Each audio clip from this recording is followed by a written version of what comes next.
it's not published yet, so it's rather new, and you're some of the first to see this. My focus of work is social impact assessment and impact assessment processes and public participation. I have been looking into how oil exploration in Greenland has impacted and still is impacting on the Greenlandic communities. And this because, this comes as a stressor, a potential driver of change for communities in the Arctic, not only Greenland but also other places, and it's really important to learn from the experiences that have been made. So, based on the idea that hydrocarbon extraction and energy production can lead to economical growth and development in communities, but at the same time also is known to create cradles of social disruption, I really wanted to understand what are the dynamics behind this in order to prepare for wiser management in Greenland. And because one of the things that also tricked me was that when I went to the literature about social disruption, some of the historians actually told about governments trying to do the best, companies trying to follow best practices, and still they ended up in situations where they didn't manage to create the benefits desired for or aimed for, and some of these social disruption patterns were actually repeated. So I needed to understand, how to take initiative to maybe secure more sustainable developments in Greenland so that we wouldn't follow the same kind of pathways towards social disruption if development is taking place. As you all know, no commercial finds of oil has been made in Greenland yet, and therefore there's no experience of securing what international guidelines consider premises for social and sustainable development. And there is a lot of experience, as we've heard, regarding the public participation around extractive industries in the early phases, but we don't have any production of oil, and therefore we don't have the experiences built up around management. On the North Slope of Alaska, on the other hand, hydrocarbons were commercialized in the 70s, and they're already widely developed. And the communities in Alaska, on the North Slope of Alaska, is very similar to the ones in Greenland, with a majority of Inuits, similar, sparsely populated, not the same government systems. There are some things that are quite different. They have a Native Land Claim Settlement Act, for example, making the indigenous holding rights to the land and being able to the locals living in areas to benefit from, for example, taxation of oil industry equipment like pipelines and so on. So there are similarities and there are differences, but I still wanted to learn about what are the kind of social impacts they've experienced and how can we get around not necessarily ending up in the same situation, having the same negative ones, but then again, are there also desirable other benefits that we want to pursue in relation to development, and can we learn from some of the things that has been initiated in Alaska? So last year in May, I traveled to Alaska and I visited different communities on the North Slope, and I did 84 interviews with different people, researchers, impact assessment professionals, people from companies, oil companies, authorities, including what is similar to municipalities in Greenland, also some state authorities, but mostly with residents in these communities, residents that didn't uphold any of these positions. And I talked to people in Anchorage, Fairbanks, but mostly in Barrow, Nuiqsut, and Dead Horse, Prudhoe Bay, which are the three communities that are subject to oil and gas production. And actually Nuiqsut is all surrounded by ConocoPhillips oil and gas fields all the way around the community. So that was a really interesting place to go. That's where the picture is from. It was also quite interesting to see how actually the local people were wearing these shirts saying, keep calm, drill on, and alpine.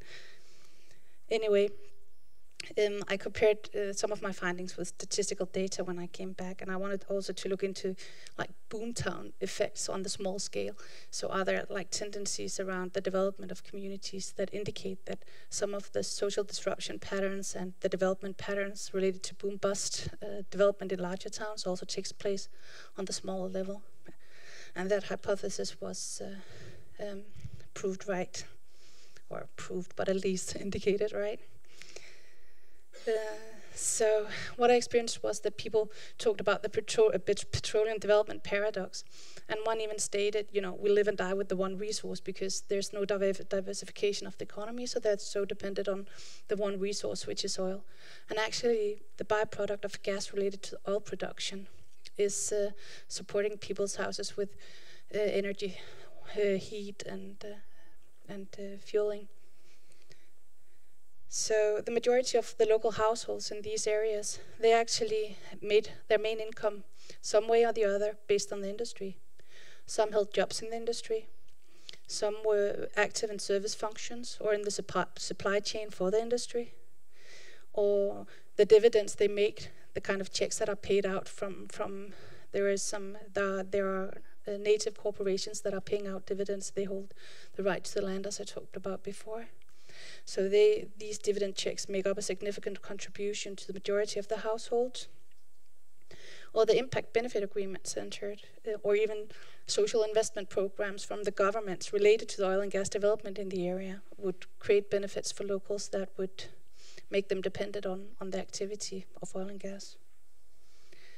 And the community services would also be supported by governments, so the schooling system would be improved when the oil and gas industry arrives to create opportunities for potentially people to settle and their children to go to school. So communities were dependent on the income from the industry to uphold their livelihoods, the standard of living that they had. So they felt threatened by the potential of development stops. We also saw there was a strong opposition to Obama and Trudeau's, what do you call it? Yeah, on closing down areas for oil and gas exploration in Alaska and Canada. And new and continued development, they considered posing a significant or a similar significant threat because they actually saw themselves some of these negative development trends following after the oil and gas development. And they saw how the oil and gas development to some extent threatened what they considered the desired way of living in the areas where they were, so they were very, very split. Some of the things that I found, this was when I still work with the concepts of negative and positive impacts, but I've actually changed that now, and I work with the concept of desired and undesired impacts, because what I found was that what could be desired by one could be undesired by another. So talking about negative and positive impacts is a challenge. But a large number of issues came up in the discussions, from drug and alcohol abuse to high suicide rates related to boom town effects, and a lot of the same kind of issues that are actually defined in literature in relation to the larger boom towns, but also a lot of desired impacts. And again, this just underlines this paradox of being dependent on the industry, but still seeing it as a necessity to uphold living.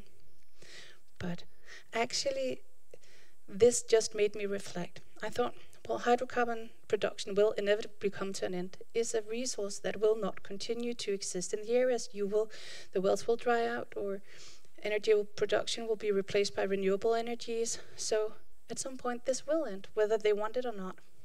And maybe it's not within their lifetime, the people living there now, maybe it's in the future generations, but it will come. And after a boom, we know a bust is usually to come. So is the expectations that after development we can simply assume that these settlements will die out and the culture will die out? Well, that's not what we want to plan for in Greenland anyway. So how do we get around that? After I came back, I thought about this. How do we prepare for sustainable post-hydrocarbon communities in Greenland in case we do make a discovery? And something came out of the interviews that I did with people. Something that I didn't ask for and that I didn't expect, but that talked to me afterwards and that I took with me onwards, and that's the thing that I'm writing the paper on now. And these are pictures actually of as you can see, Alaskan people, and they're so similar to people from my hometown of Narsaq when they cut up the whale meat.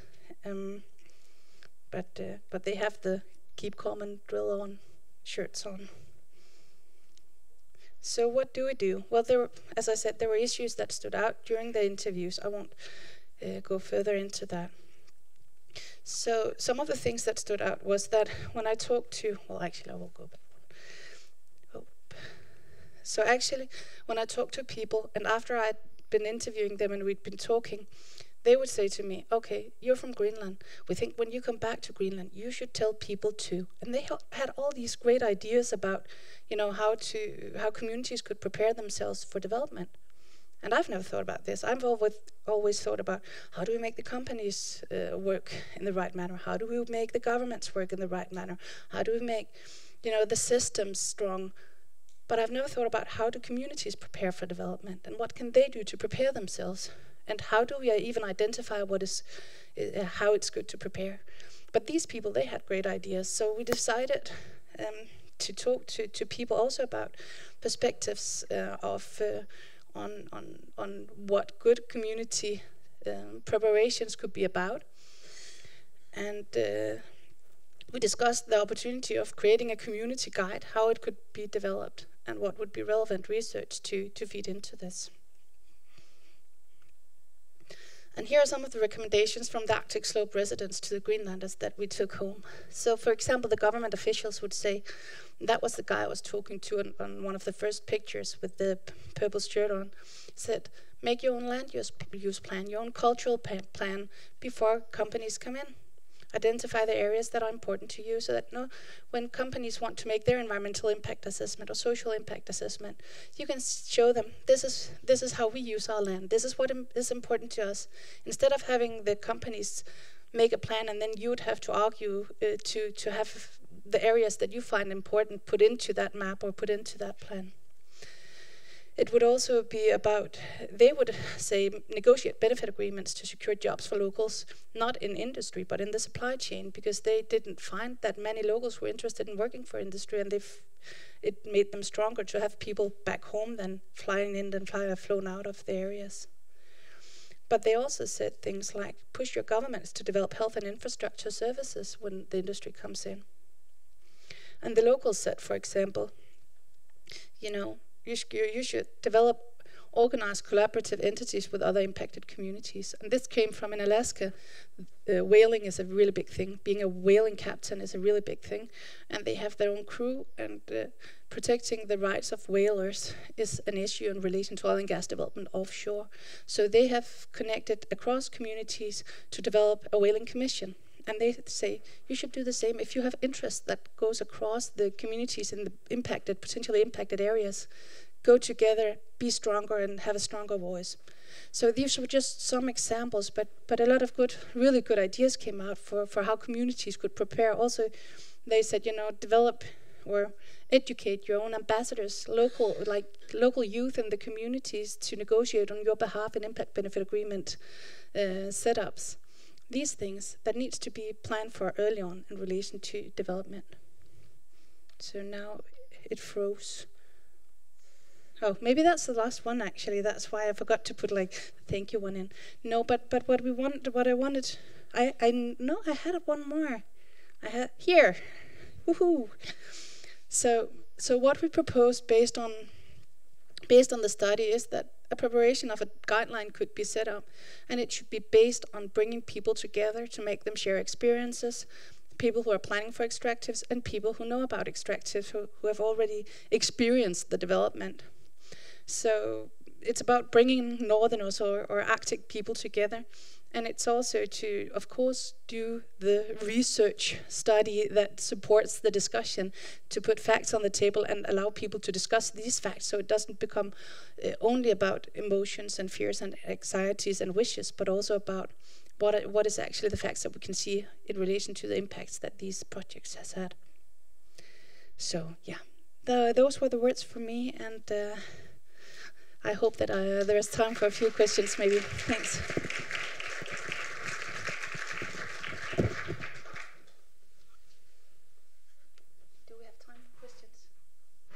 Yes, we have time for a few questions. That was quite a quick run through, and it's really interesting research. I'd love to hear more about it.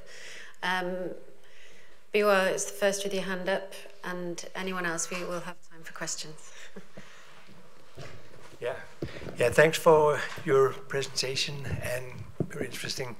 And I would like to ask now the most, if you could say, comparable region in Greenland where we had seismic drillings going on, would be the Baffin part, or the Greenlandic part of the Baffin Bay, and fisheries and hunting are the most prominent activities up there. And I wonder, you mentioned that whaling was a key issue in North Slope. Have you got any figures or ideas of how, to which extent the subsistence economy, the fishing and hunting supplies to the local communities in the region that you did research in? Yeah, so I've also had the opportunity to do some research in Baffin Bay, but there are two main differences between the North Slope of Alaska and Greenland in relation to subsistence economies, and that is, in Alaska you can't tell you hunt. In Greenland you can get a commercial license for hunting and fishing, so it actually makes up a larger contribution to the money economy in the area, and but also still in the Baffin Bay area, but it still also definitely influences the subsistence economy, the level of hunting and fishing. But in the Baffin Bay, you know, we talked about earlier today the barriers for inclusion or training and working in industry and gaining benefits. And in the Baffin Bay, we actually found that the commercial fishing licenses are, you know, they're dependent on people being able to. If you make more than half of your income from other activities than commercial fishing and hunting, you lose your license. And they're not necessarily willing to risk that to work in industry. And you don't have to work that much in industry before you earn more than you can to uphold your license. And that is because a large part of your catch is never turned into money or translated into money. It's a part of the sharing in the community still. So I think there are similarities, but there are also quite big differences. So in Alaska, it makes up a much bigger contribution to the local food supply, the hunting, subsistence, fishing, no, whaling. Is that a question?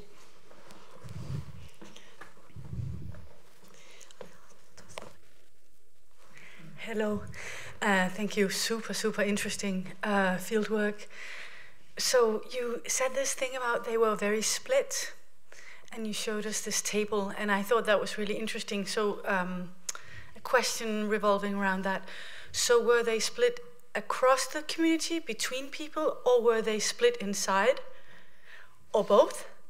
And concerning either or both, what kind of practical materializations or consequences did that split have, if any? So, in general, people on the individual level were split. So they would feel dependent on the oil and gas development, but still see it as like having emotional opposition to the development. But there were also divisions in communities. And the Native Land Claim Settlement Act that they have in Alaska, where you have these different regional and tribal corporations that gets money and distribute them. When that was set up in 72, everybody who were then able to prove that they were more than 1/4 native would get shares in those those corporations, and then they'll get money from the investments made in those corporations. And in Alaska, they talk about the afterborns, and the afterborns are those born after 72. The idea was that if you were native and you got shares, then you would pass those shares on to your children, and that way it would stay in the communities, it would stay with the natives. But for example, a woman that I talked to, so they're like that everybody would benefit. A woman that I talked to and interviewed, she told me how her father married a second woman after her mother and decided that only the children of the second marriage should inherit his shares. So actually, because he got into a fight with the mother of the first children, so within that same family, you would actually have children that were very, very wealthy and children that were very poor. So of course, those who didn't benefit from the development were more against and more in opposition, both because of the emotional trauma they'd experienced, but also because they didn't benefit economically than the rest of the family. So there were definitely also divisions in families and in the community in general. But the effects, because this is all internalizing it, right? Mm-hmm. And particularly the negative feelings or the sadness or the side of the split that looks towards these industries as something that's problematic. Mm-hmm. Is that just something that you have to carry, or did that come into expression in some way in society? Well, it's a difficult question, because of course I didn't talk to people about this. How do you express? How does this come out as an expression? But I did observe some public meetings where, for example, there was a meeting with the mitigation fund that distributes even further money from oil and gas activities to the communities, where there were discussions about how to divide these money, and those were very, very tense and emotional discussions. So that was definitely an arena where these kind of tensions were borne out. But it was more. It's still a very small community, and people had to live with each other. So I think they, to a large extent, have to carry it. But it's just me thinking about it now. It's not something I have talked to people about or done any research on. Okay, thank you. Very interesting. I'm curious about the concept of community. So are we dealing here with pre-existing entities that have their own political structure already, or are they actually conjured up in this process because, you know, they're interpolated in some way by you or by the companies expecting there to be a community to deal with? I mean, we have plenty of examples from the development world in Africa and elsewhere with NGOs coming to participate the community, right? And the local people getting gradually more and more professional in dealing with this. And actually, you know, yeah, they came to participate us, so we, you know, we showed up and did as they expected. And the way public participation is then translated into community participation, I'm just curious about what are we dealing with here, and what would it look like in Greenland, where you do have, of course, certain, you know, smaller villages and towns with their internal structures set up already. But still, what does it actually entail, and what kind of political structures, decision-making processes and structures do they have in place? It's a really good question. And for example, Nuik was actually not a settlement until after the oil was discovered. The first oil find was made. But it was a summer residential area for Inuits. They would be in the area, but it wasn't a place where people would live. But then when oil was found, it was decided to move some of the people who had lived there or stayed there before to create a community for them, or create a settlement for them there. So it was actually a settlement that wasn't existing prior to the development, but there were still emotions connected to the place. There were still stories about how their grandfathers had used the land, and there were still areas that they felt they had an attachment to, that they felt like, you know, was compromised in the development. About the decision-making structures that were set up. So these were families that were tightly connected prior to being to moving into this area, and those kind of connections were existing. But again, meeting with the community there, one of the things that also struck me. Now I'm just thinking out loud all these thoughts that you just awoke in me, but some of the things that I met was also, for example, one thing that struck me was that people had such a big vocabulary in relation to impact assessment. I would never expect that in Greenland, but everybody, like even small children, would talk about mitigation measures and you know, potential benefits and impact benefit agreements and whaling commissions to protect their interests, and dividend funds and afterborns, and so the whole vocabulary was kind of developed around the oil development. And they definitely had a totally different understanding about what the oil industry entailed and what processes they could potentially engage in and how they could benefit from it because of the experience that they had already. And that I don't expect that has been there before. That was something that their experiences brought in. So what is a community? That was your first question. That's really hard. So how did I define a community? I defined a community as a settlement where, the majority of people, because I didn't put this in, but I had to make a definition of what are the kind of communities that I'm looking for. And so I said it needs to be something that size-wise is similar to the settlements in Greenland, in the Baffin Bay area where I had been doing research before, and where oil was being there was exploration taking place. It should be an area where the majority of people were Inuit. It should be a place where they held the decision competence on the municipal level. They were in government, so the mayors in the areas I visited were all Inuit. To avoid this discussion of exactly indigenous versus non-indigenous peoples and people making decisions on behalf of others. So it should be places where people were making decisions on behalf of what I don't remember. You put it very well. Protecting themselves, I think. Thank you very much. I also think this is very interesting. I would be curious to hear some of the perceptions of benefits, both actual benefits and potential benefits that the communities you talked to identified, both what they had actually experienced, what they had maybe argued in favor of, and maybe if they also sort of thought more grandly what could actually, in what ways could they benefit apart from monetary impacts and incomes? Yeah, and that's also a good question. I actually also wanted to come back to you about the CSR, because if I can touch on that first.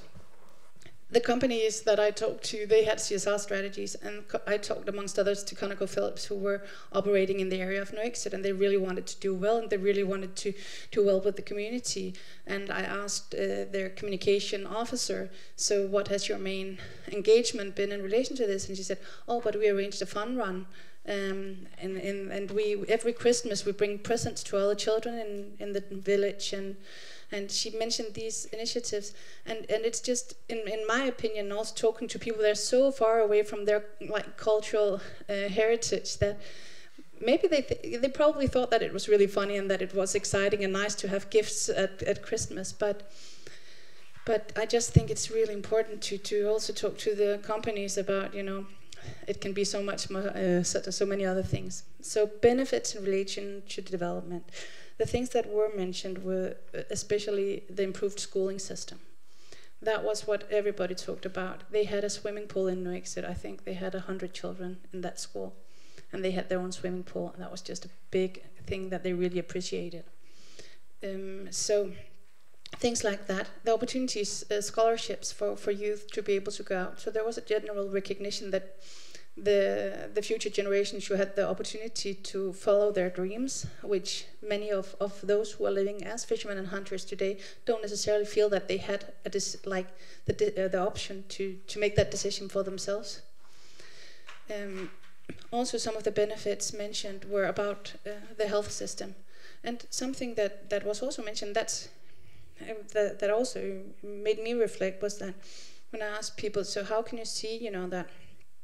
Or how can you say that oil has improved? And they say sometimes it's hard to just point your finger at something, but it's like before everybody would dress really poorly in the community, but now you can see everybody got warm winter coats and nice boots. So these are small things, but that indicates an improvement of the well-being in the community. So actually it was mostly these issues about well-being rather than the economy connected to the development. Sure. Sorry. Is this directly related to that? Yes. Okay. Sure.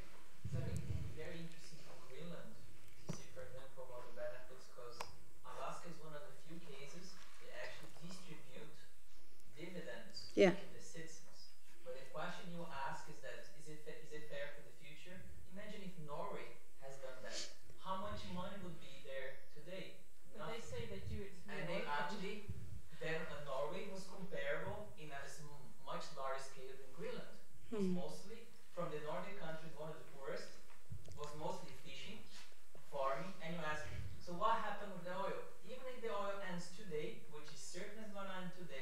they have nearly $1 trillion in a bank account. How much Denmark, Sweden, and Finland has together? I don't think you reach that. So that's an interesting thing. You can say, oh, let's do the Middle Eastern way, tax-free. Everybody don't pay tax here. Is it good? Is it bad? I don't know. Or just distribute something. I think you should have the discussion as well, how to use from a governmental perspective. And the other thing is the local communities and the state communities has huge problem in the developing nations because the federal government or the central government gets the money and the regional authorities don't get anything of that. And that's they are one affected close to the activities.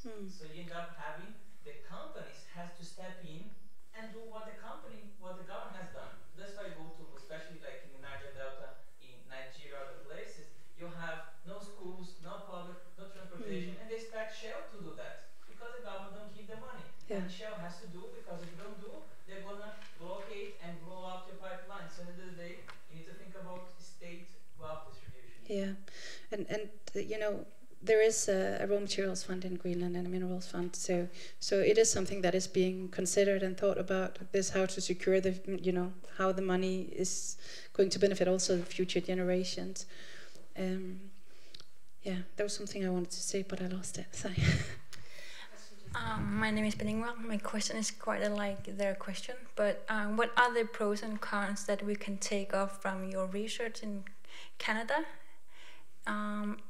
When we are in the years of thinking of becoming a sovereign state someday. I think what Eduardo just said this about you know, not thinking of not spending all the money as soon as we get them, but invest them. And actually, Alaska also did invest a large amount of money, and they're now sucking on that, you know, because they're actually experiencing a deficit because of the dropping oil prices. And I heard a presentation just a few days ago from an Alaskan who said we'll probably be surviving for another couple of years, and then there's nothing more.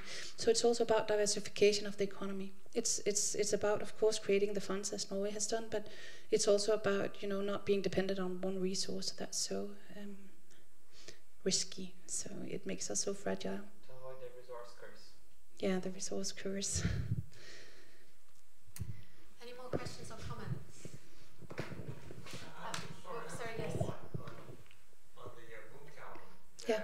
I would argue that it's been part of our culture within, at least within the last 50 years, with the fishing and so on. Like Balnear in the 60s, it boomed. Kustosa in the north with the fishing, it just boomed. So the booming is going on. I think the big difference will be that the booming will most likely be with foreigners included when the extractive industry comes in. Yeah, and those were some of the explanations that I actually got this about. For example, when I asked people how is drugs related and to, you know, drug abuse related to oil and gas development, because they said that had come afterwards. They said, well, we have so many foreigners coming in now who you know, they have restaurants, they have service facilities in relation to the oil and gas development, and they bring the drugs with them and they sell them to our youth. I don't know if this is the truth. I'm just telling you what they said. But these are the kind of pathways. But sometimes they're also, you know, the pathways that people see are not necessarily supported by evidence or like factual facts. But again, this about the knowledge that is in the community has something to say. So, for example, I'm going back to Nexit all the time because that was the most exciting experience to talk to people there. People would say to me, we experienced health problems, and they related that to the oil and gas development. They said they were actually, what do you call it? They thought that the oil and gas facilities would bring chemicals out in the air because they experienced a lot of respiratory problems amongst, especially the children in the area. And these children would be flown away in helicopters to go to nurses, like hospitals, other places, and they said it must be because of the chemicals of the oil and gas. But then I got access to the monitoring programs from the facilities, and they measure, and if you trust them, there is no chemicals in the air. So I talked to some health experts in relation to this, and they said because so many people are moving to their families and living with the families in the same small houses, because houses hasn't been provided or developed in the area, people are moving more families into the same houses, and they're smoking inside, and it creates mold, and when it freezes and you have the ice layer on the top of the roof, you actually get a lot of diseases in relation to that, and respiratory problems could be related to that. So people come in because there's wealth, because the oil industry is there, and health issues arise. But it's not because of chemicals in the air. Maybe it's something else. But just understanding their concerns and addressing the issues that they raise, namely there is a health problem. Then if we trust that and if we work with that, then we can go back and see, okay, what caused that and how can we deal with that? And I think that's really important, not just to say no, there are no chemicals in the air. Let it be. Okay, thank you.